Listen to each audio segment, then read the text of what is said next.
Hey everyone, what's up? Baka here again with another video. I know I've been away for a little bit. Haven't been posting videos in a little bit of time because I've been busy working on just day-to-day stuff, work stuff, and also getting ready for our tournaments that we were doing. The last tournament we ran was Genesis X3, which was a lot of fun, and now we're preparing for the next one, which will be Texas Showdown, which will be the end of this month. But in the meantime, I still like to put out some of these videos when I have time. And today's video is going to be covering traits of a good player.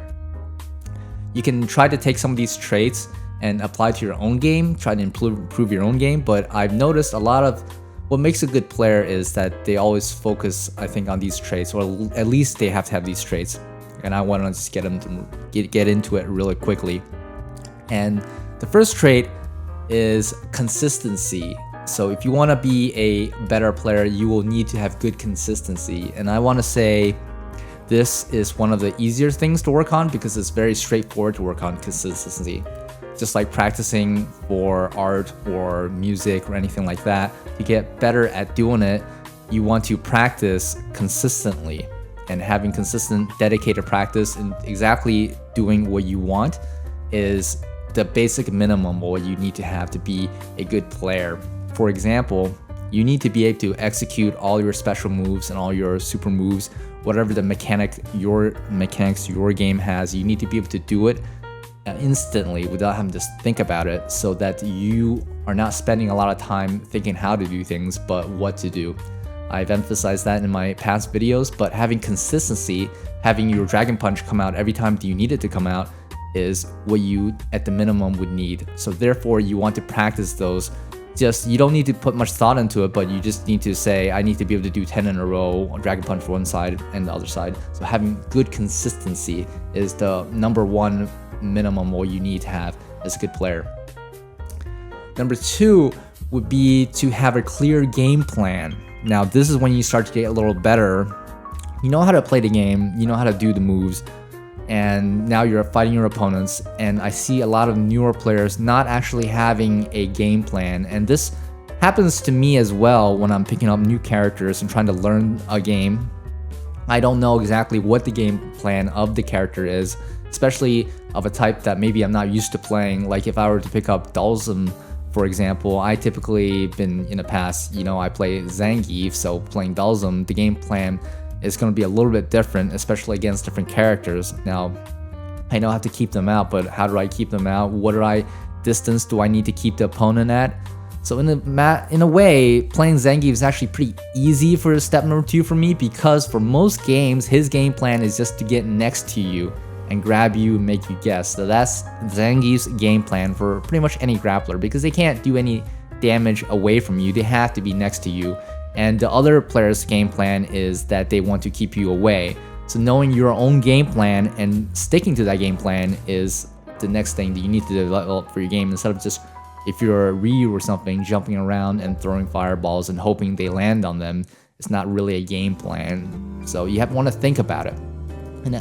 And that it comes a little more difficult as well. You need to do some thinking, and therefore you need to actually have a game knowledge in order to formulate a good game plan. So you have to actually sit down and really study the game, watch higher level matches, discuss it with people. I think that's very important. I think people miss out on the fact that you do have to talk about these things and pick the minds of the people that are better, and that's the easiest way to find out more knowledge about a game.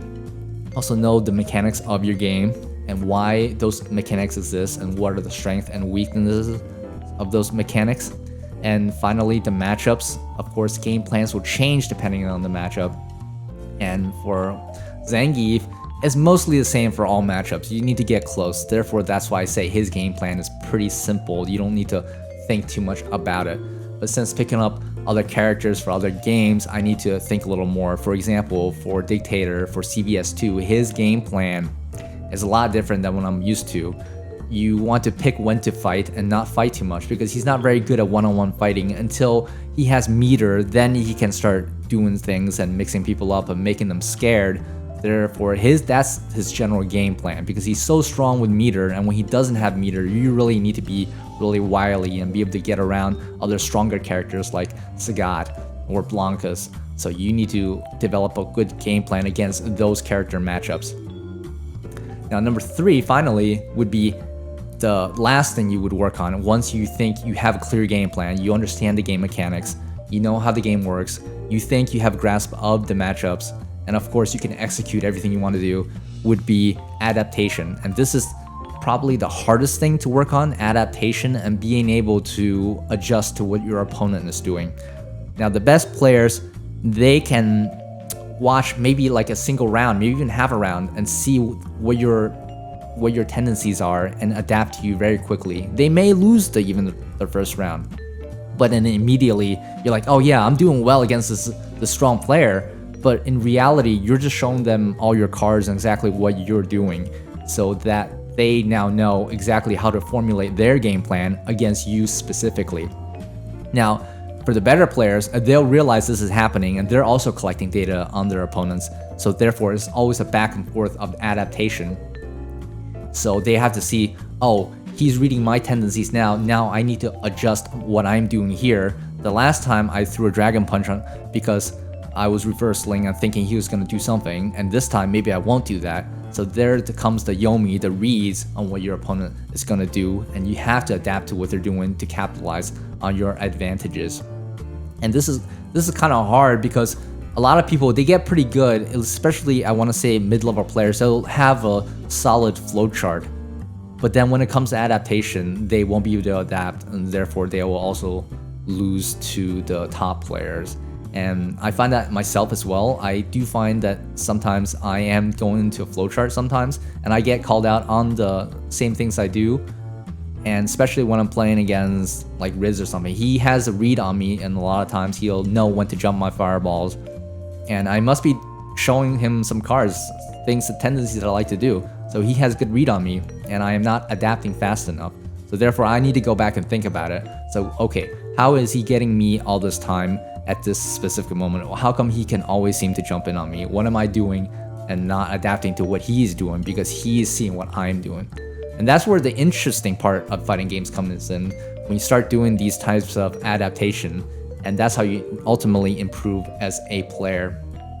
So I hope you guys like the 3 advice that I give you, and just, I would want to say, work on them in order. So work on your consistency first before worrying about adapting and having a game plan, because if you can't even throw fireballs consistently, you don't need to worry about the other 2 things. Just worry about your consistency, and then formulate a game plan, and then adaptation. Now leave a comment below if you think about what you think about this video. Give it a like and subscribe to the channel if you want to, and I'll see you guys in the next video. Thanks for watching.